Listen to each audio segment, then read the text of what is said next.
Do you know what job creator means? Politicians and corporate executives frequently cite this widely accepted term to defend laws that benefit big businesses and the rich. The concept behind it, that the creation of jobs in the economy is the responsibility of powerful individuals and businesses. But is all of this accurate? Let's examine the myth of the job creator in more detail. Politicians and corporate executives frequently use the myth of the job creator to support laws that favor big business and the rich. According to the myth, those who are affluent or run businesses are in charge of creating jobs, and any laws or regulations that could lower their income or earnings would make it more difficult for them to do so. Nevertheless, studies and empirical evidence have demonstrated that this is not totally true. First off, small and medium-sized enterprises, rather than big organizations or affluent individuals, create the majority of jobs. Furthermore, in order to expand and generate employment, a large number of these companies depend on grants from local governments and community support. First and foremost, it is critical to acknowledge that small and medium-sized businesses, far more so than giant organizations or wealthy individuals, play a key role in creating jobs. SMEs are the global employers creating the most jobs because they are typically small, niche-focused firms operating locally. They are essential to the economy because they promote competition, entrepreneurship, and innovation. SMEs are better able to react to shifts in the market and in the economy because of their flexibility and adaptability, which has a favorable effect on employment and income levels. SMEs also help communities by meeting local demands with goods and services, and by frequently funding social and environmental projects. In conclusion, it is critical to acknowledge the substantial contribution small and medium-sized enterprises make to the creation of jobs.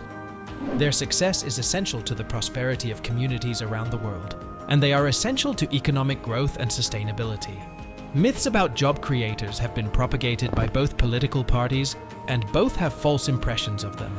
For Americans who rely on their salaries, business owners and the companies they manage do give employment and financial security. But they only do this because they have to, even though they would much rather destroy jobs if they could. However, at the moment, a number of factors prevent it from happening. But there's a deeper problem that people often ignore, and that is whether or not we actually need additional jobs. People who are interested in things like employee loyalty, a 3-day work week, or the negative aspects of working just for the sake of working might understand that supporting employment has its limits. We should examine the functioning of money in order to comprehend the true importance of job producers in our society. In the United States, there were more than 31.7 million small firms registered as of July 2021. More than 80% of those small companies had no employees. Just this number demonstrates how difficult it is for most businesses to provide job opportunities. This challenge is caused by a number of variables, the most important of which is the immediate expense of hiring someone. Depending on the state, a firm may have to pay anywhere from $15,000 to $30,000 a year to hire a full-time employee at minimum wage. The associated legal work of hiring an employee presents another challenge. Employing an accountant is essential for business owners to make sure they pay taxes, insurance, and wages to employees and the company accurately. This increases costs and causes business owners issues when they try to generate employment prospects. The last barrier is the unpredictability of employees. If a small business invests a lot of money in training a new hire, they may wind up leaving as soon as they prove to be too useful. Due to these reasons, a lot of small business owners decide to handle everything themselves, which is not the best course of action for a successful company. When it comes to producing job possibilities, however, large firms are the focus of attention. These businesses can afford to hire staff since they have greater resources. Nevertheless, challenges remain, including the expenses associated with recruiting, supervising, and maintaining staff. In an effort to lessen their reliance on human labor, numerous businesses are currently allocating billions of dollars on automation research. For example, Amazon is testing the use of unmanned storefronts and has invested billions in supply chain management technologies. Self-driving automobiles are being investigated by numerous different firms for transportation applications. These vehicles may someday take the position of truck, taxi, and bus drivers. Most people think that the purpose of automation research is to substitute human labor. Nevertheless, businesses spend a lot of money on automation research, and it could take a while before they see results.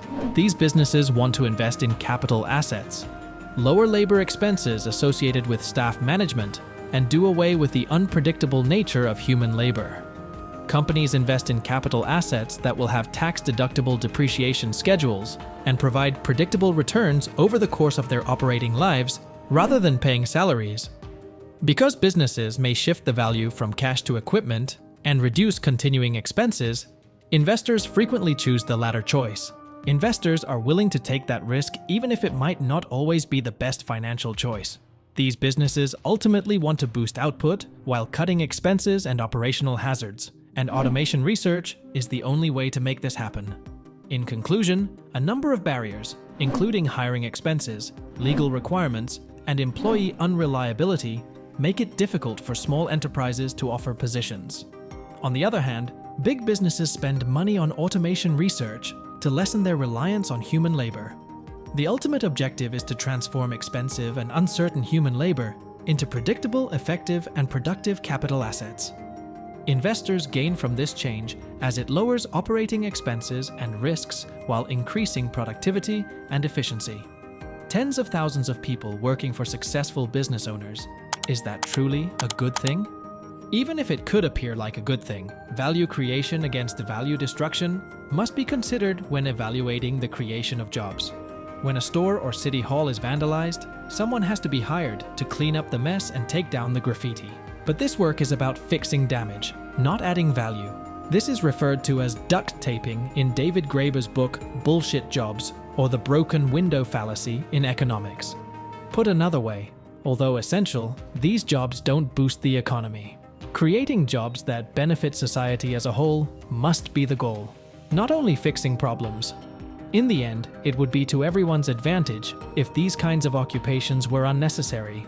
The same kind of jobs are being created in America today by a variety of industries, including casinos, coal mines, armaments manufacturing, and even mercenary groups. These businesses brag about how many jobs they produce, even going so far as to use entry-level workers as bargaining chips with the government. They have sites all around the nation, and if they don't get government contracts, they have the right to threaten to fire employees. Sometimes, though, it's more difficult to identify the jobs that would be better off not existing. An excellent illustration of this is investment banking.